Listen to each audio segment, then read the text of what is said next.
Well, good evening. Let's try that again. Good evening. Yeah, it is good to be here. I always love an opportunity to come to Idaho, and this time my suitcase didn't love the opportunity to come to Idaho, so I would like to thank the Ross over at the mall for having one shirt that I could get to wear to come over here for this evening, and please pray that my luggage makes it. They say tonight at midnight, but they also said last night at midnight, and we'll see what happens with that. So, if you see me in this tomorrow at the conference, then you know. All right. Tonight, again, this lecture series is about worldview and about clashes of worldviews, and we're seeing massive clashes of worldview in our culture.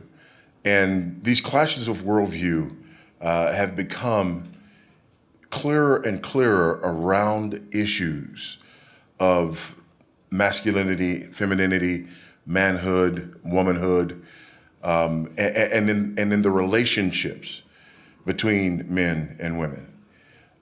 We're seeing clashes over what marriage is. We're seeing clashes over, ironically, what a man is and what a woman is.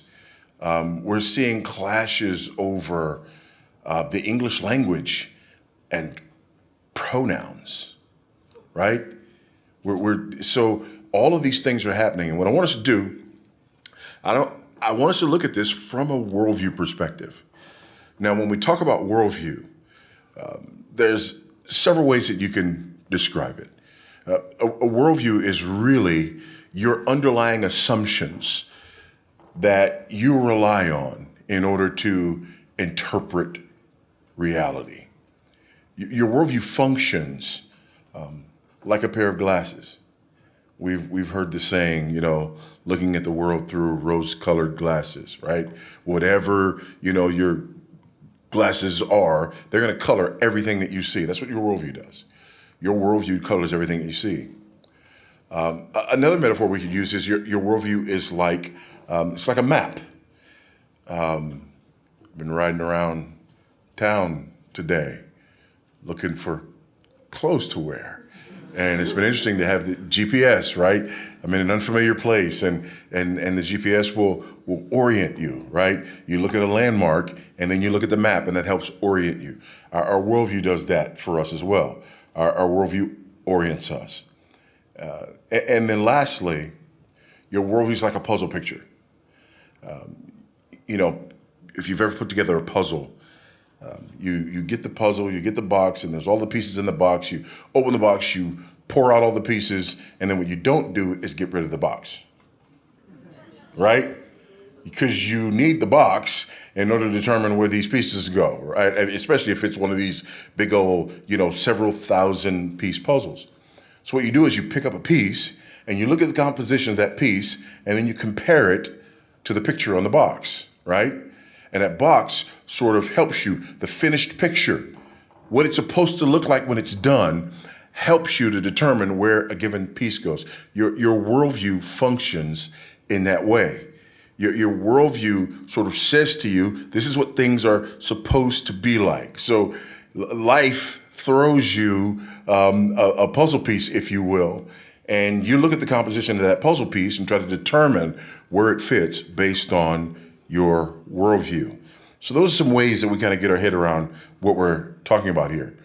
It's been really interesting for me living for the last 7.5, almost 8 years in Zambia, in South Central Africa. One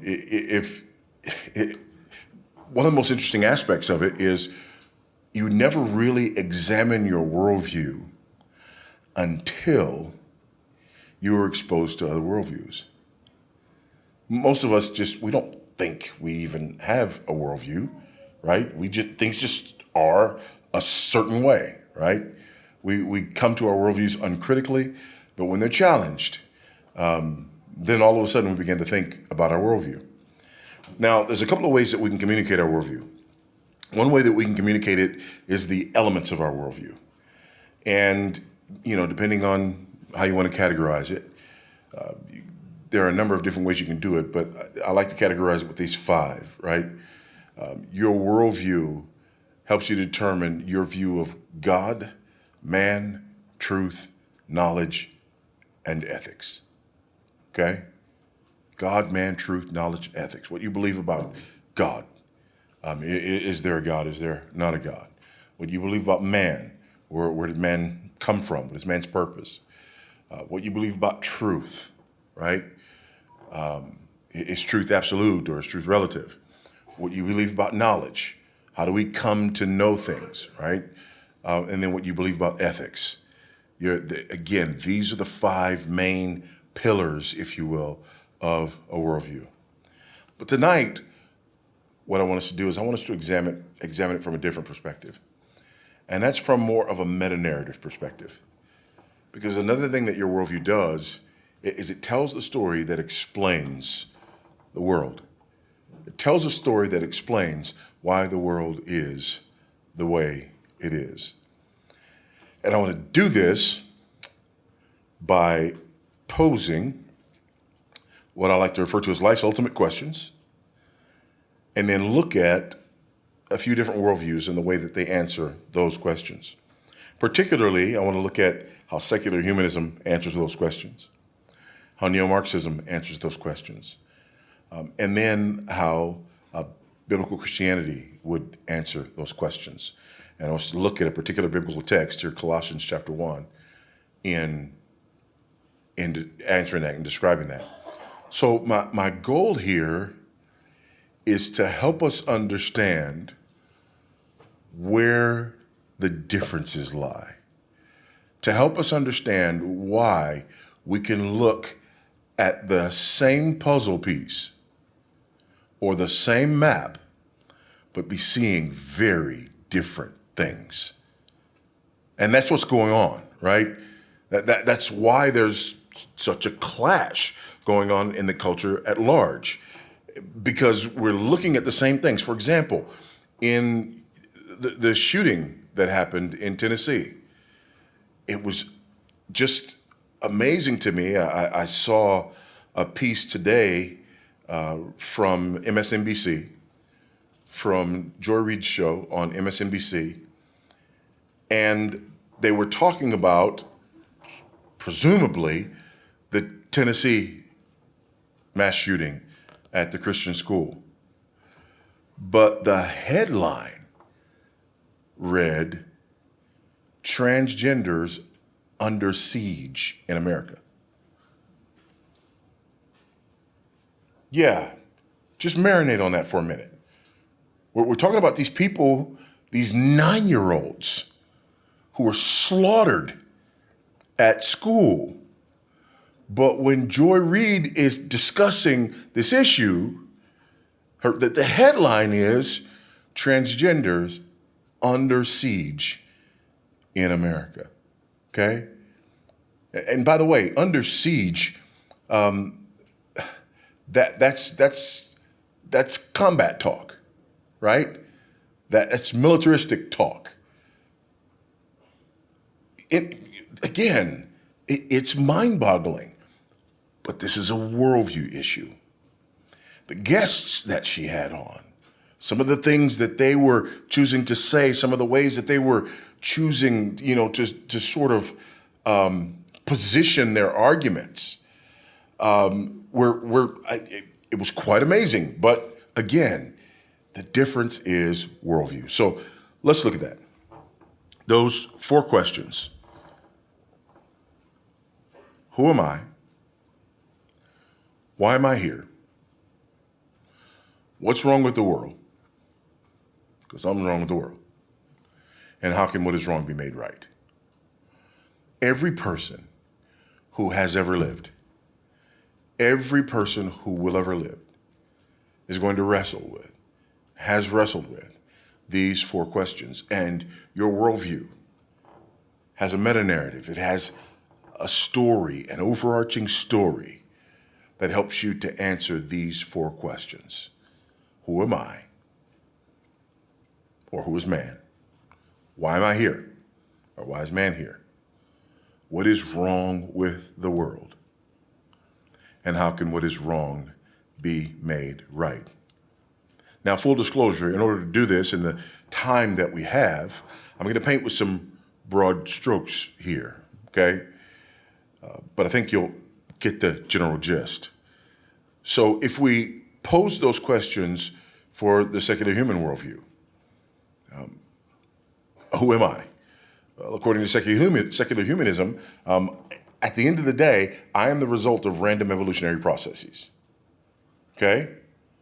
From the goo to you by way of the zoo, right? I am the result of random evolutionary processes, okay? That's the answer to question number one. The answer to question number one is some form of an evolutionary answer, all right? Question number two, why am I here? Well, if I'm the result of random evolutionary processes, then ultimately, I'm here to do what? I'm here to consume, I'm here to enjoy, I'm here to, procreate, I'm here for those basic biological reasons, right? That's why I'm here. What's wrong with the world? Now, secular humanism usually comes down on one of two sides, and oftentimes both. What's wrong with the world? What's wrong with the world is that we are either insufficiently educated or insufficiently governed. We're either insufficiently educated or insufficiently governed, which leads you to question number four, how can what is wrong be made right? More education, more government. It's G-U-B-M-I-N-T, government, okay? And we see this, don't we? Again, I'm painting with a broad brush here. I told you that. Full disclosure, I'm painting with a broad brush here. But we see this. We see these answers played out in the culture at large. We see that, again, who we are, some kind of evolutionary answer. Why we're here, some kind of biological answer. What's wrong with the world? How do we define that? Again, we think wrongly. We're insufficiently educated, or we're governed wrongly. We're insufficiently governed. So again, we need to educate people. We need to govern people, okay? That's that one view. And we'll play around with this a little bit more, but for now, let's look at the next one. The neo-Marxist worldview. And I choose the neo-Marxist worldview because really in our culture, we've had this massive shift to where now the predominant assumptions from which people are operating are these neo-Marxist assumptions, not necessarily classical Marxist assumptions, but more neo-Marxist assumptions. Classical Marxist assumptions, more economic assumptions, right? Naturalistic materialism as well, but the separation between the haves and the have-nots, the bourgeois and the proletariat, those who control the means of production, those who don't. But in cultural Marxism, it's different than that. We have this whole oppressor-oppressed paradigm, this idea of a hegemonic power. So in the neo-Marxist idea, who am I? I am an intersectional representation of the various groups to which I belong. I am an intersectional representation of the various groups to which I belong, okay? That's the cultural Marxist answer. That's the neo-Marxist answer. Again, underneath that is this same evolutionary idea. But at the end of the day, I am a representative of the various intersectional groups to which I belong.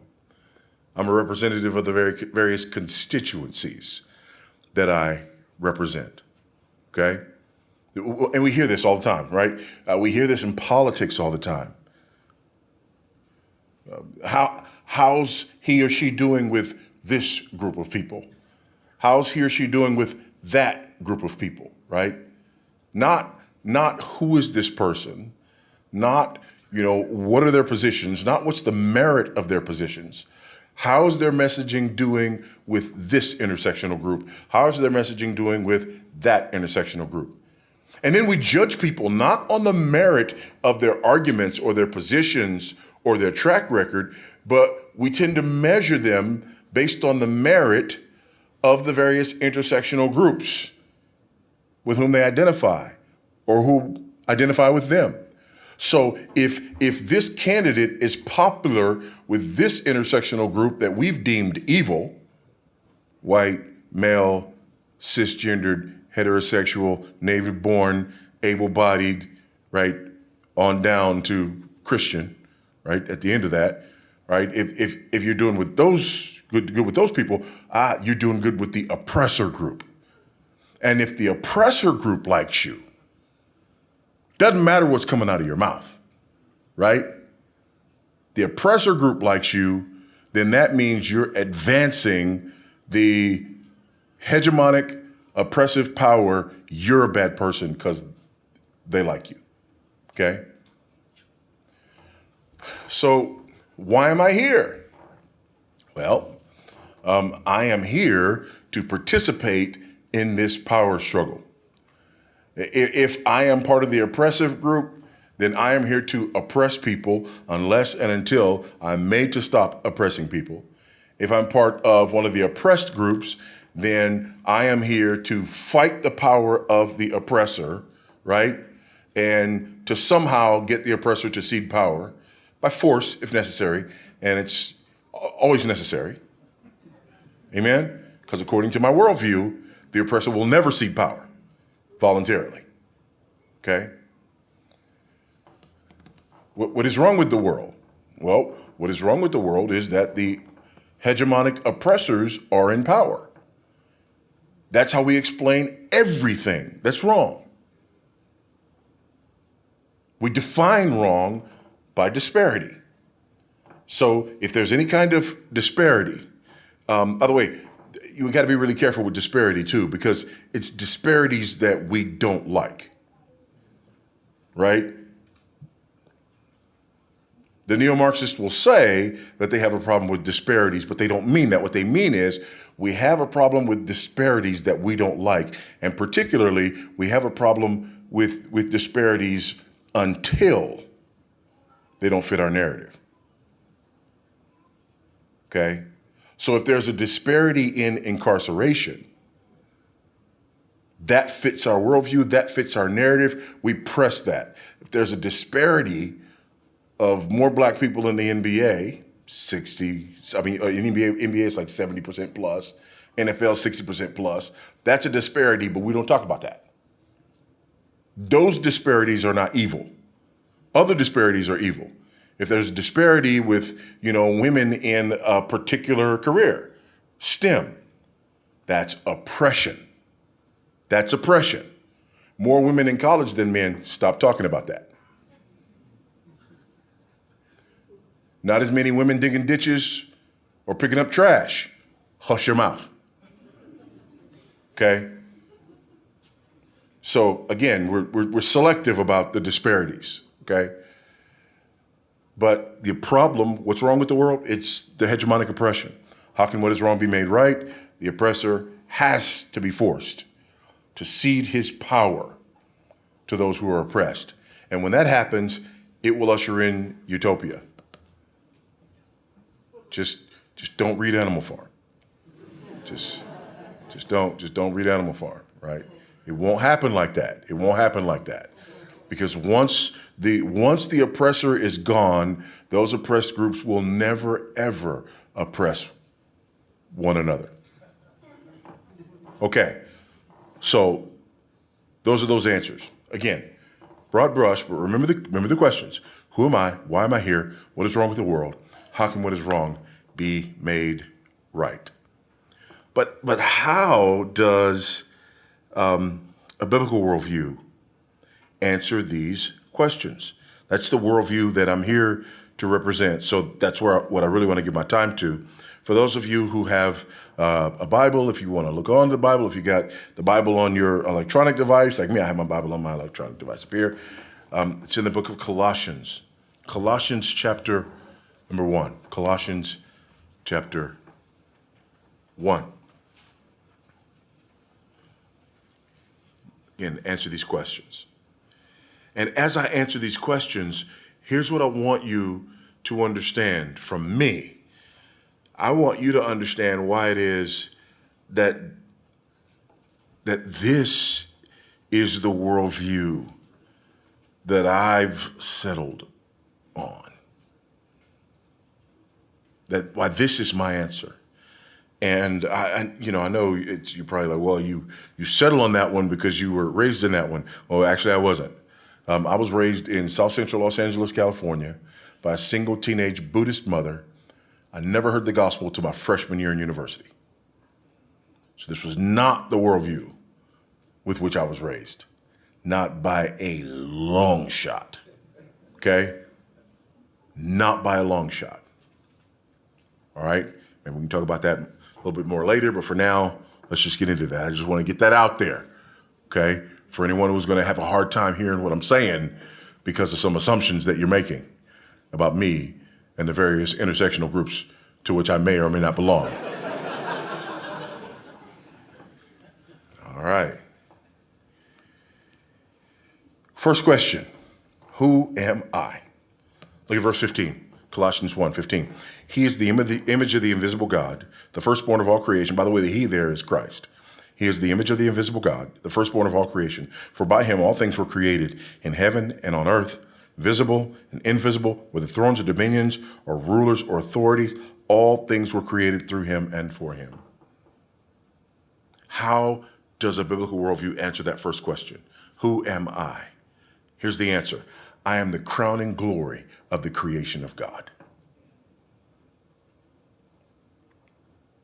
As a human being, I am the crowning glory of the creation of God. There's nothing else in creation like us. We are the crowning glory of the creation of God. Genesis chapter 1, beginning at verse 26. And here's our theme. Then God said, let us make man in our image and after our likeness, and let them have dominion over the fish of the sea, over the birds of the heavens, and over the livestock, and over all the earth, and over every creeping thing that creeps on the earth. So God created man in his own image. In the image of God, he created him. Male and female, he created them in the image of God. As God's image bearer, unlike anything else that God has created. Having inherent dignity, inherent worth, and inherent value as a direct result of being created in the image of God. Now listen, if you don't think this matters, then riddle me this, Batman. We can take it from something small to something large. We can take it to something small, like Johnny is bullying Susie in class. Johnny, don't bully Susie. Why? Tell me, secular human worldview, why should not Johnny bully Susie? If Johnny and Susie are just the results of random evolutionary processes and they've gotten here because they were just better suited for survival than other organisms and entities, then the only thing that ought to matter is that Johnny's bigger and stronger than Susie, and Susie's got something he wants.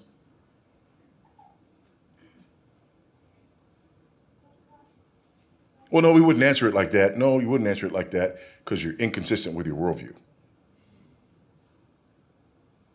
And what you would do is you would borrow from my worldview in order to give a moral reason for Johnny not to bully Susie. Because secular humanism has no moral reason for that. Well, we need order in the classroom. Says who? Well, if we don't have order in the classroom, then we can't learn and we can't thrive. Who says that we should learn and we should thrive? Maybe we're weak and we shouldn't thrive. You follow? Christian theism, the biblical worldview. Johnny, don't bully Susie. Why? Why shouldn't I?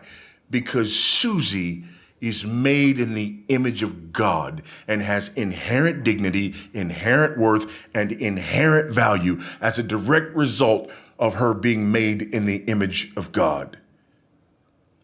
And then I can even get more particular because the Bible gets more particular when it comes to men and women and about men valuing women as the weaker vessel. See, we don't like that. We don't like that, but it's the truth.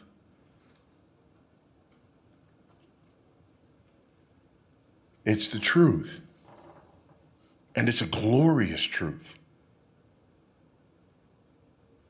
that calls upon men to protect and value and esteem and cherish women. You can call me whatever you want to call me. I'm not giving that up. Not for me, not for my sons, and certainly not for my daughters. I got 7 sons and 2 daughters. I'm not giving it up for ne'er one of them, okay? So, crown and glory of the creation of God. That's who I am. There's another issue here, another question. That's just a small one. That's Johnny and Susie. Let's go to another one. Let's go to slavery. My name is Voddie Baucham. Baucham. Nice, wholesome German name. And this German girl at an event a few days ago, I don't know where we were. There's been so many different places, whatever. And she was German. She said, your name, is it German? I said, yes, it's German. She said, well, how did you get a German name? I said, my family was slaves to a German family. And her friends looked at her and went, weren't ready for that one, were you?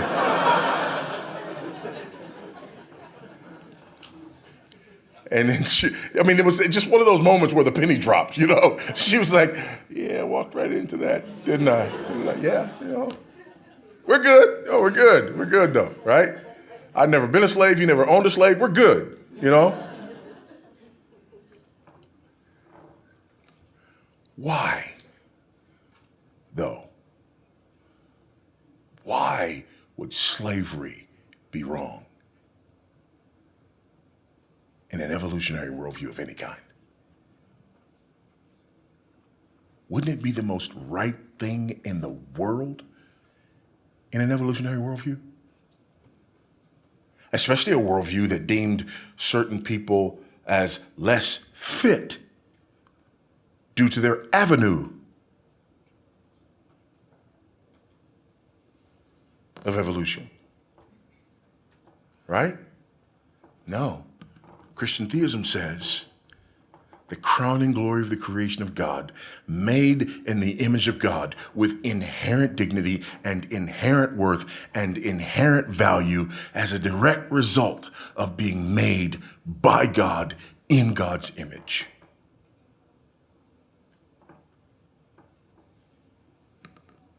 Whether you have magnificent levels of melanin like me, or not so much, God loves you too.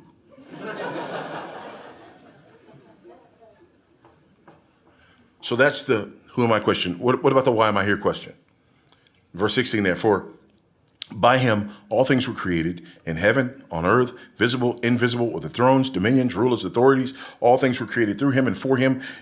He is before all things. In him all things hold together. He is the head of the body, the church. He is the beginning, the firstborn from the dead, that in everything he might be preeminent. In everything he might be preeminent. Why am I here? To bring glory and honor to the one who created me. That's why. Not to eat, drink, and be merry, because tomorrow we all die.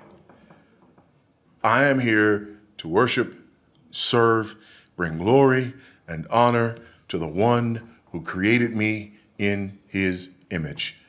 That's why I exist. That's why you exist. That's why mankind exists. to bring glory and honor to the one who created us.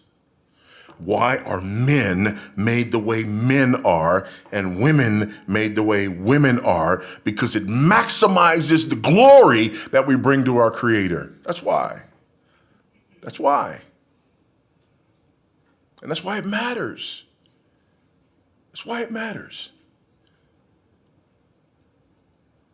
So wherever we come down on this, we have to come down in a place that recognizes who we are and recognizes why we're here and presses that issue. If we're just here for biological reasons, again, just try to imagine that. You know, one of the fascinating things to me is there are many groups, especially in the Marxist worldview, who see, for example, marriage as a means of oppression, right? Marriage is a means of oppression. Marriage exists to oppress women. Marriage was invented and created by men in order to oppress women. And I'm just thinking, okay, how'd that meeting go, right? Guys, listen, I know we're running around having our way with any woman that we want to. They get stuck with the babies. We don't. We're free to go around and propagate and do whatever we like to do, okay? But I think there's a way that we could probably oppress them more than we're oppressing them now by just leaving them with babies and no protection. If we would commit ourselves to one of them for life and partner with her to raise the children, that would show them.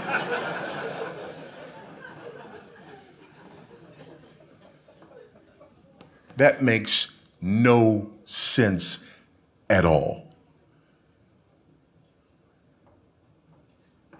It's protection for women and for children. It's the exact opposite of what's claimed, right? We see the best outcomes for women and for children and for men. We see the best outcomes. All right. Sake of time, let's go. So there's two questions we've answered so far. So, who am I? Crowning glory to the creation of God. Why am I here?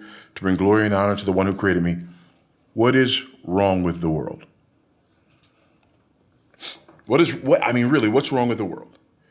Is what's wrong with the world that we're insufficiently governed and insufficiently educated? Is what's wrong with the world the oppression of oppressors? By the way, there are people who are insufficiently educated. I believe in education. I'm a dean. Amen? I believe in education, okay? I'm not arguing that education is not important. To the contrary, I believe education is incredibly important. In fact, I believe that's anyway. It's not that I believe that people don't need to be governed. I don't believe that for a minute. I do not want anarchy. I don't want that, okay? But I don't believe that that's what's wrong with the world. I believe there is oppression. Did I mention that my family was slaves? Did I mention that? I mentioned, okay? So I absolutely believe that that's true and that that's real.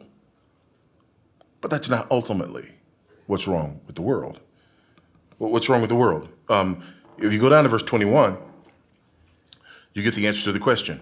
And you. That's the answer. What's wrong with the world? You. Like me too, but to a lesser degree, right? Mainly what's wrong is you. But look at what verse 21 says. And you who once were alienated and hostile in mind, doing evil deeds. There it is. Who am I?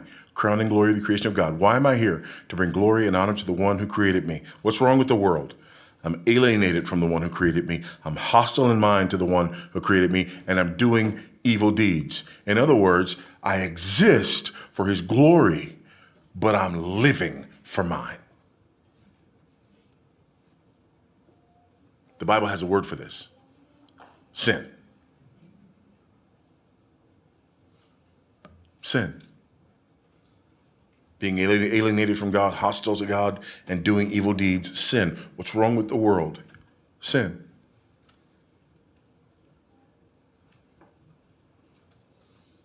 From the fall of Adam in the garden, that's what's wrong with the world.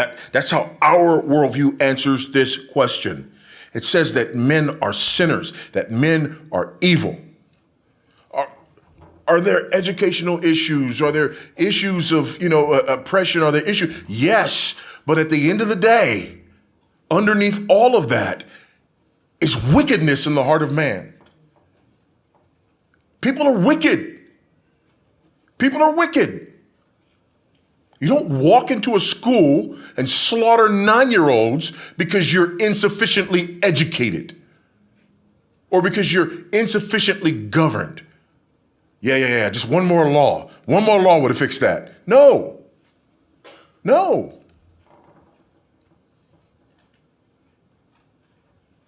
That's not the answer. There is real wickedness in the world. There is real sin in the world. People are sinful. You don't even have to watch the news for a week. Just watch it tonight. In fact, you don't even need to watch the news. Just take an honest look inside your own dark heart. The things that you think.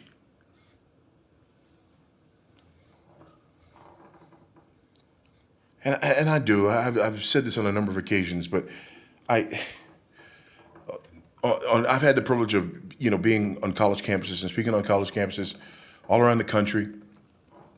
And it never fails.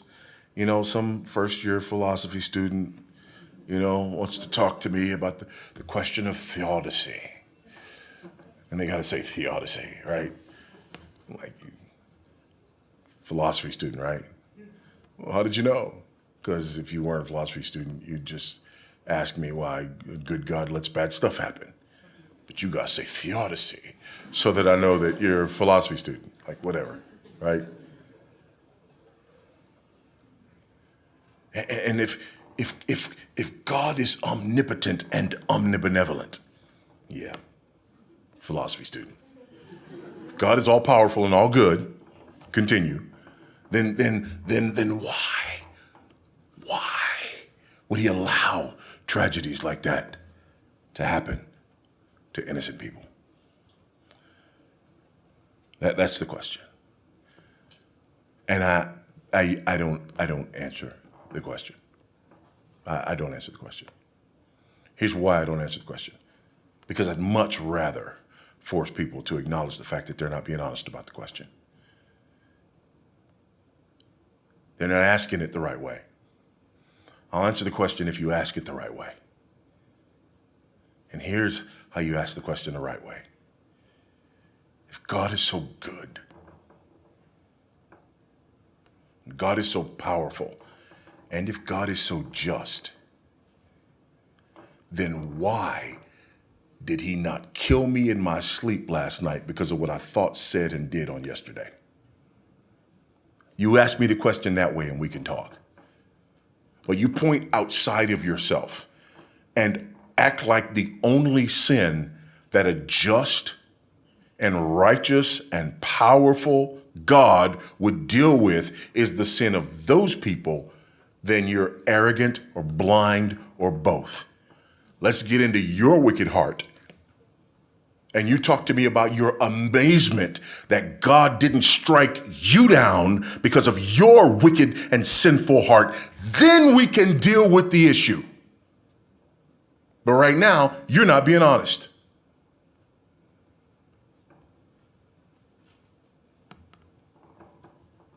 We usually don't go further than that. Okay. What's wrong with the world? Sin. Wickedness. And we get this.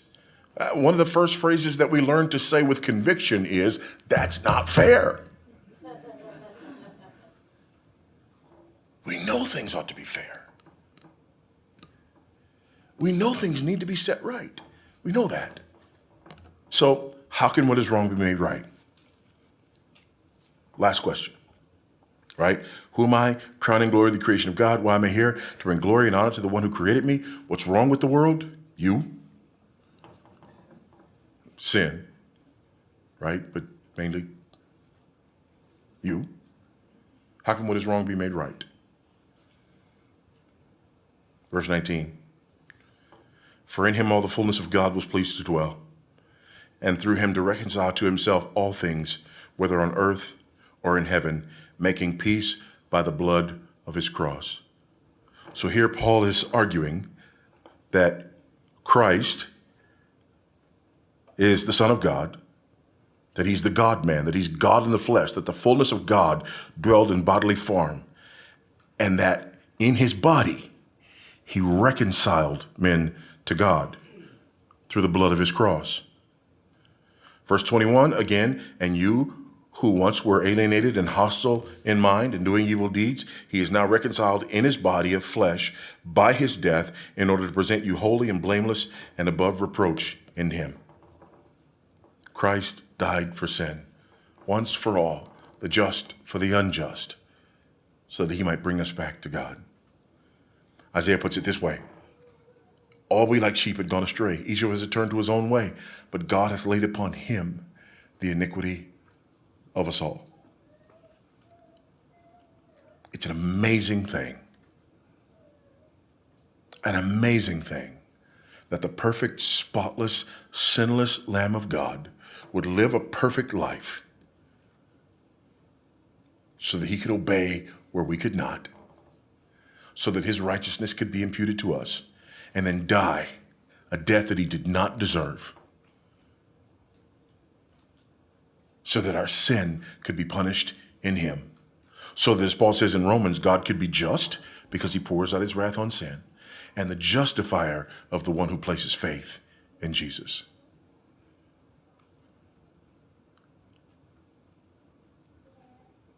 How can what is wrong be made right?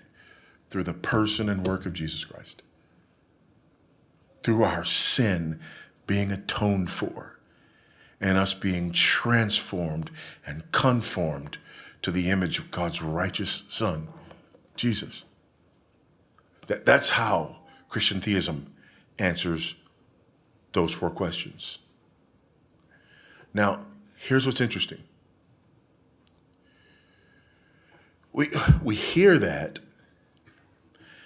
and the response oftentimes is, well, okay, what about this? And that doesn't seem right. That doesn't seem fair. And you believe this about Jesus, and you believe that about Jesus. How can you believe this about Jesus? How can you believe that about Jesus? And those questions are fair questions.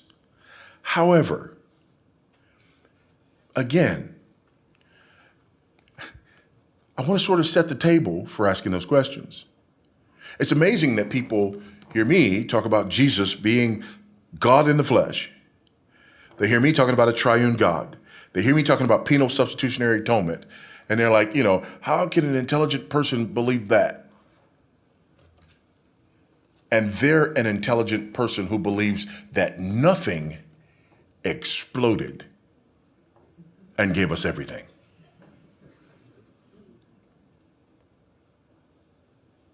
But I'm the one who's reaching.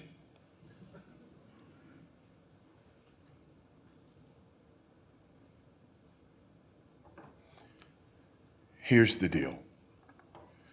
Secular humanism as a worldview has been tried and found wanting. Classical Marxism, neo-Marxism, tried and found wanting. I believe Christian theism offers us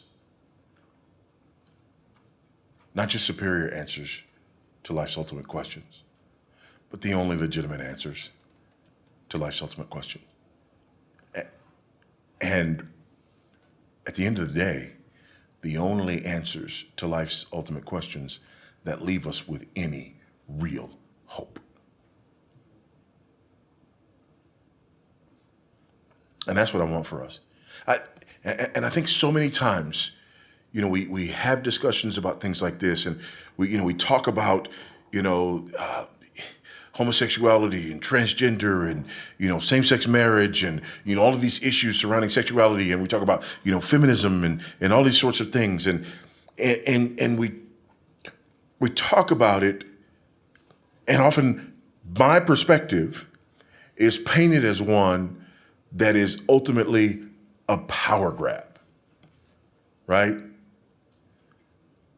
I want certain people to have things and other people to not have things, and I want to grab power for myself. And again, what you're hearing tonight, I hope, is that this has nothing to do with a power grab for me.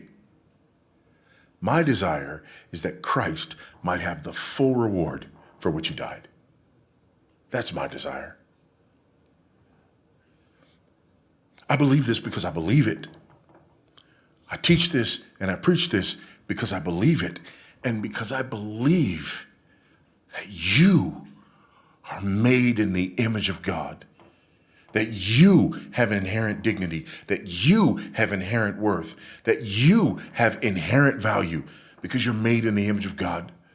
I believe that you exist to bring glory and honor to the Most High. As you, not as what I want you to be, as you. God created you to bring him glory and honor. What is wrong with the world is you don't do that. You try to define yourself, to please yourself, to worship yourself, to satisfy and gratify yourself with no thought for bringing glory and honor to the one who created you. But I believe there is an answer. And that answer is the redemption that is available in Christ to all who will repent and believe. Okay? So, there they are. I've gone a couple of minutes over the time that was allotted.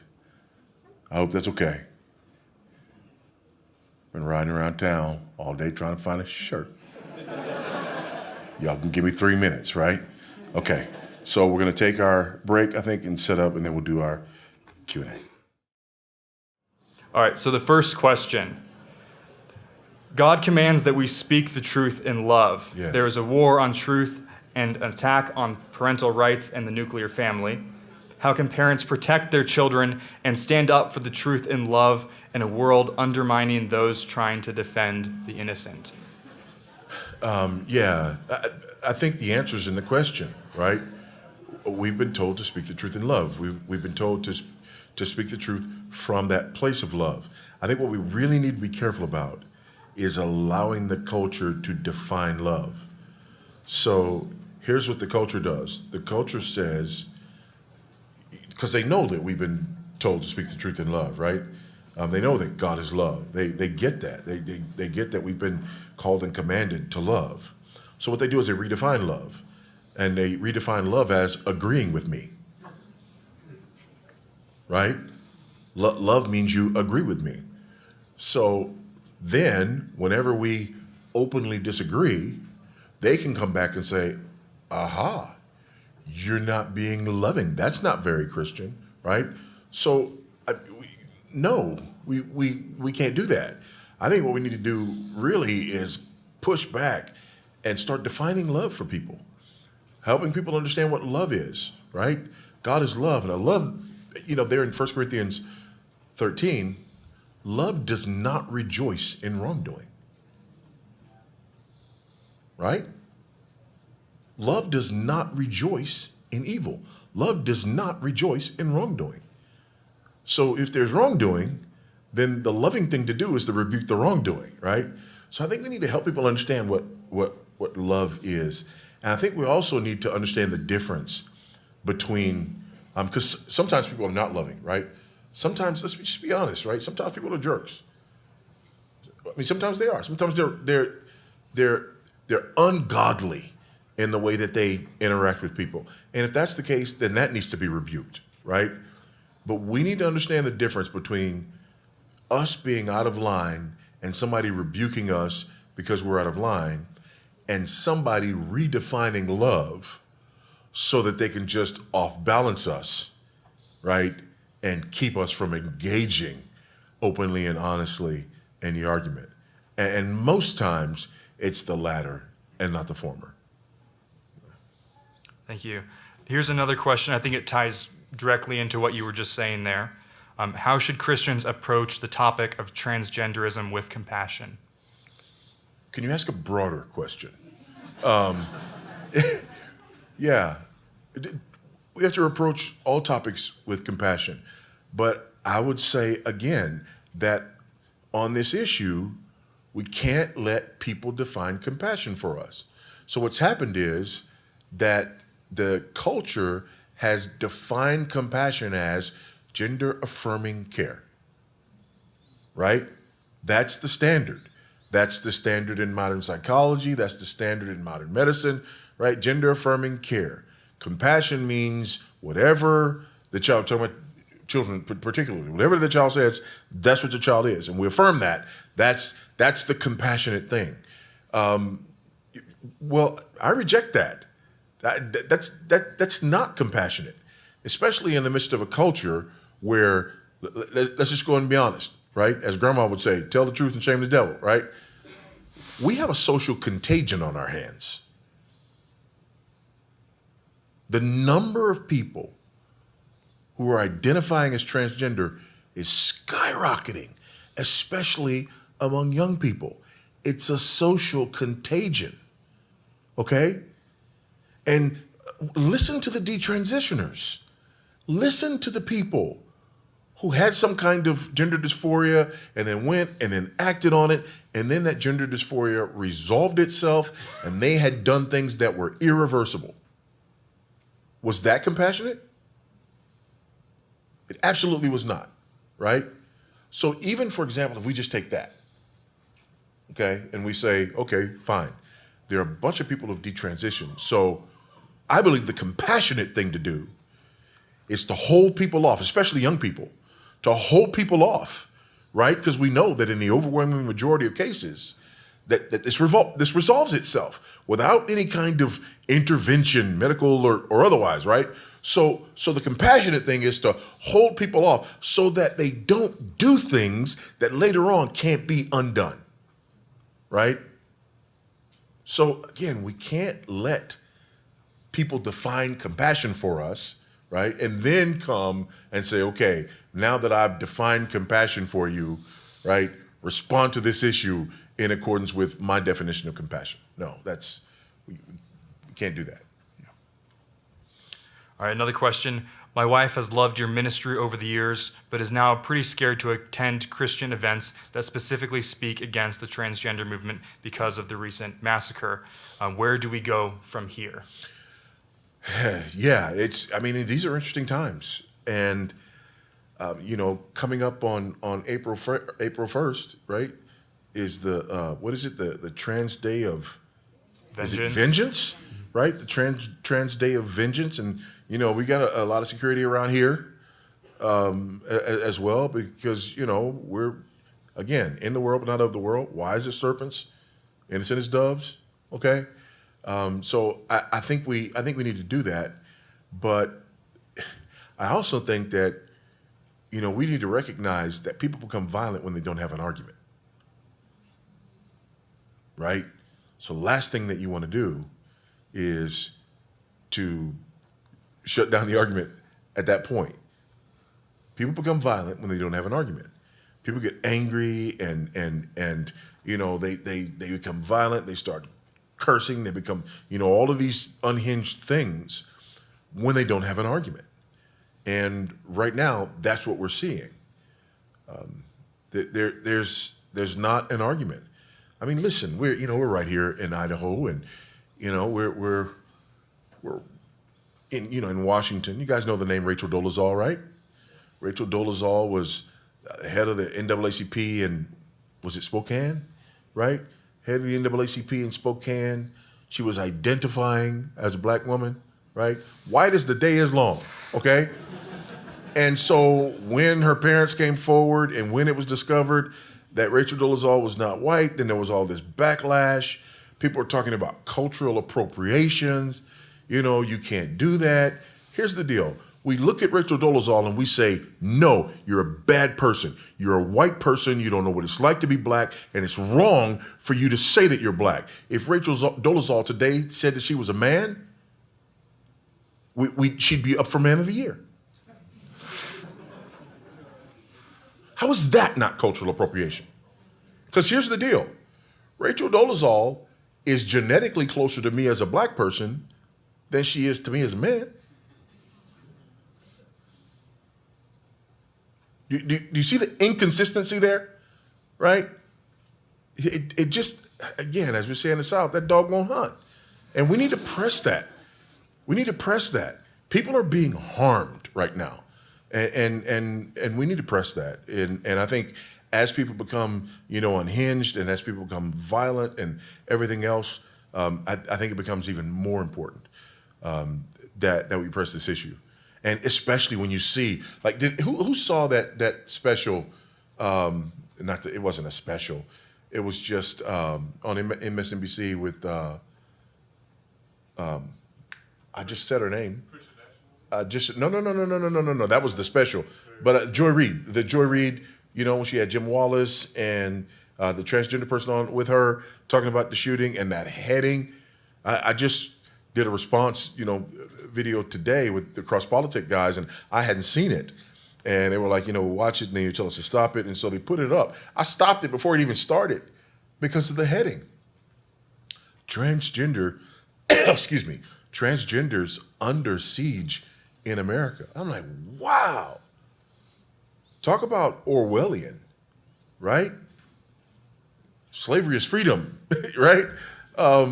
This is a transgender person shoots up, a school, and the response to that is to get on TV and talk about transgenders under siege in America. So yeah, I mean, now's not the time for us to recoil. We don't have to be unwise, but it's not the time for us to recoil. And yeah, we don't walk in fear.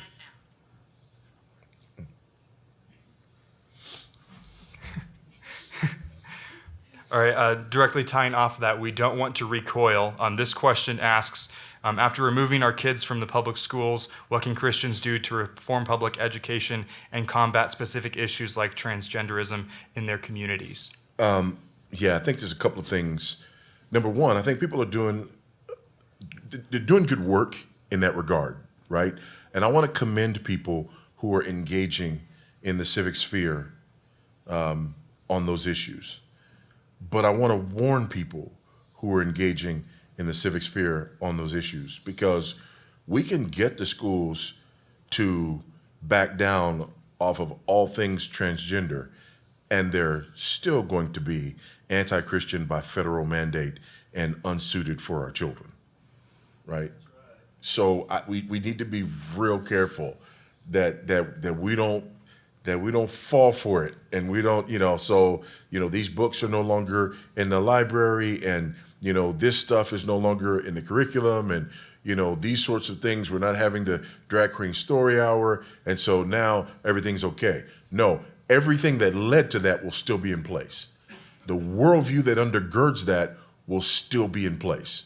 And the school system, the government school system, GUBMINT, will still be anti-Christian by federal mandate.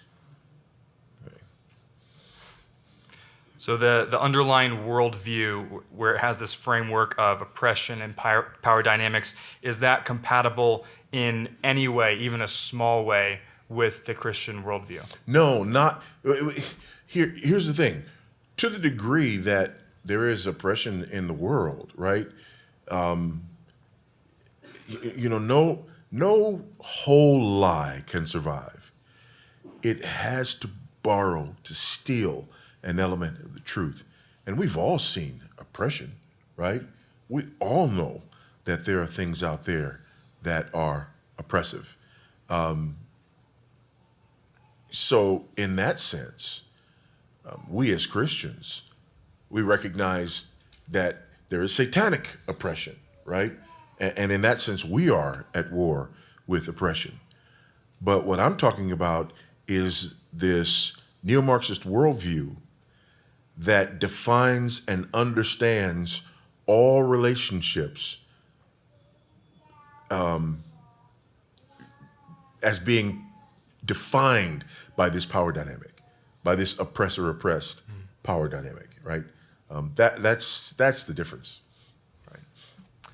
All right, I think two more questions for tonight. These are going to be kind of a little bit on a different track.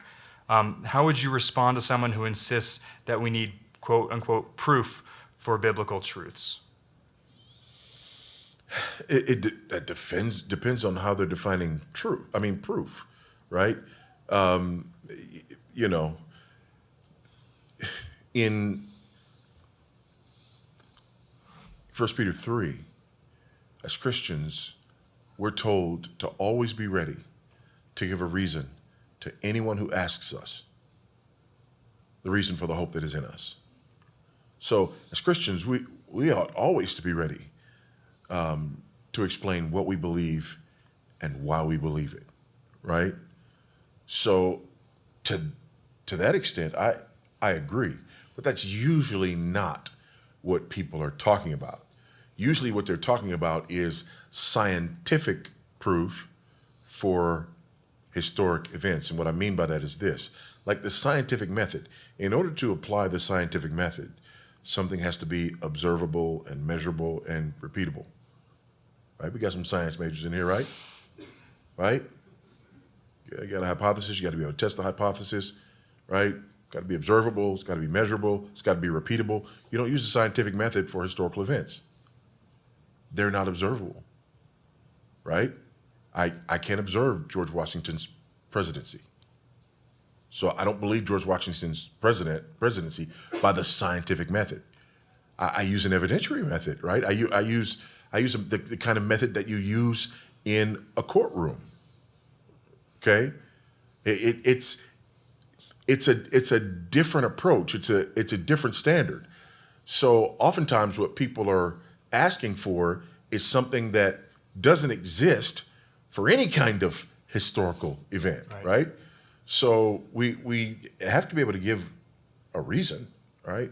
But the idea that would be held up to the kind of scrutiny that nothing else in history would be held to, or that it is, philosophically inconsistent with the pursuit of truth concerning those types of events. That's a non-starter. Yeah. Right. Yeah, you can't really get anywhere with that. That's a non-starter, right? Yeah. George Washington was our first president. Prove it scientifically.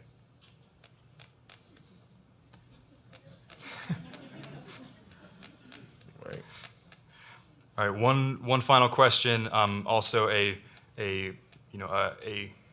objection brought against the Christian faith.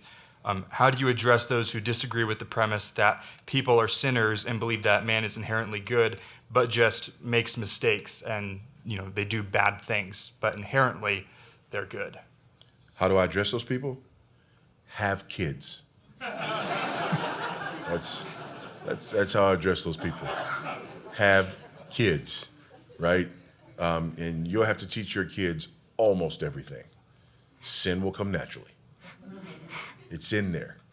It's in there, and it will come out. You don't have to teach it. You don't have to teach them how to lie, how to cheat, how to steal. You don't have to teach them how to hate.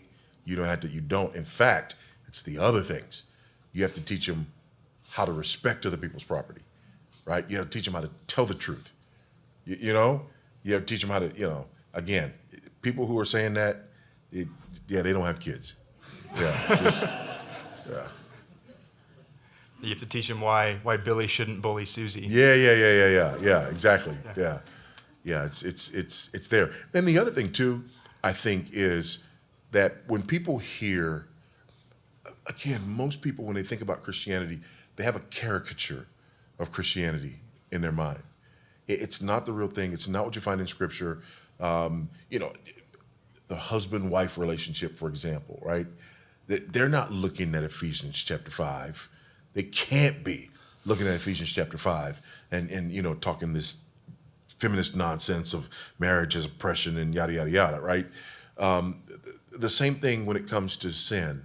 They have this caricature which sees sin as the most egregious things that people can ever do or have ever done, right? And so you got, Hitler's a sinner, Genghis Khan is a sinner, right? Yeah, so, to be a sinner, you have to be this notorious, world-class, written in the history books sinner. And so when they use that as their definition of sin, then they come back and they say, people are not that. And I'm going to say, first of all, okay, I'll give you that. Most people are not that. But second of all, I would say all people have what it takes to become that. All people have in them what it takes to become that. And it is only the grace of God that keeps us from being as sinful as we could be. And the only thing I need to do to prove that is to tell you to take an honest assessment of some of the stuff that runs through your head when people do stuff you don't like. Some of the things you visualize when you're driving. If you can't say amen, you ought to say ouch, right? It's in there. And it is simply the grace of God and nothing but the grace of God that keeps the majority of us, right, from being as sinful as we could be or as sinful even as our thoughts run towards. All righty, thank you very much, Pastor Baucham.